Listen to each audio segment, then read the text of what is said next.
Sa lahat ng Aquino na namuno sa bansa at naging leader ng ating bansa, itong si Bam Aquino ang pinakaduwag at walang bayad.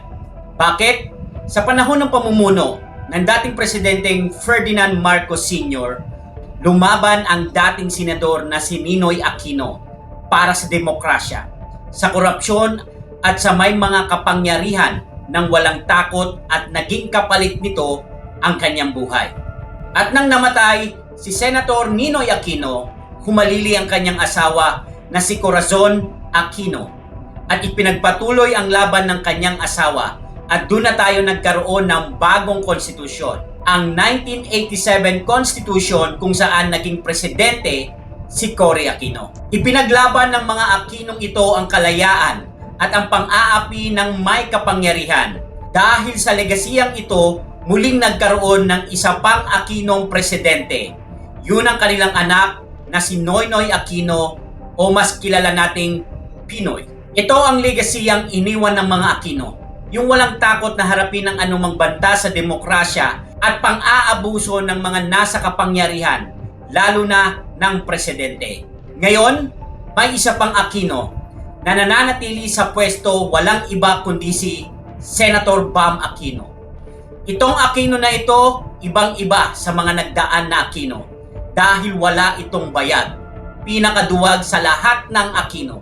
Tahimik sa nangyayaring korupsyon sa bansa ngayon. Sa totoo lang, isa ito sa inaasahan sana ng mga Pilipino na magsalita, sumita at lumaban sa malawakang korupsyon na nangyayari sa bansa. Pero wala. Dala niya ang apelidong Aquino, pero takot ito, duwag, may daga sa dibdib. Kaya paano ka bibilib sa tao na ito? Bukod sa puro angkin lang ng programa, tinaguri ang credit grabber sa mga proyekto, tahimik pa. Narinig nyo na ba na bumoses ito tungkol sa flood control scandal? Narinig nyo na ba itong nagsalita tungkol sa korupsyon ngayon? Wala. Kung bakit? Hindi ko alam. O baka naman may kinalaman. O baka naman nakikinabang. O baka naman kasama sa tinatawag na maleta gang. Yan yung mga katanungan ng taong bayan. Katanungan nating mamamayan. Senator Bam Aquino, kahit kailan hindi ka magiging katulad sa mga naunang Aquino. You can never be a president of this country tulad sa mga naunang Aquino. You can never be a hero like them. Alam mo kung magiging ano ka?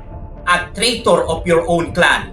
Sinisira mo ang legasiyang iniwan ng mga naunang Aquino dahil ang mortal nilang kaaway, pawang kinakandong mo na ngayon. Ang mortal nilang kaaway, mukhang kinakampihan mo na ngayon. Kung nabubuhay lang ang mga naunang Aquino, baka kinakahiya ka nila. Pinagsasampal ka na sa muka. Baka pinagmumura ka na rin dahil sa kawalan mo ng paninindigan. Napaka-trying hard mong gayahin ang postura, yung muka, yung karir na meron sila. Kaya nga nabansagan kang cosplayer ni Ninoy Aquino, which is kuha mo naman yung kilos, yung muka, salamin, at maging ang karir nila. Dinadaanan mo na ngayon. Pero alam mo kung ano ang hindi mo magagaya sa kanila?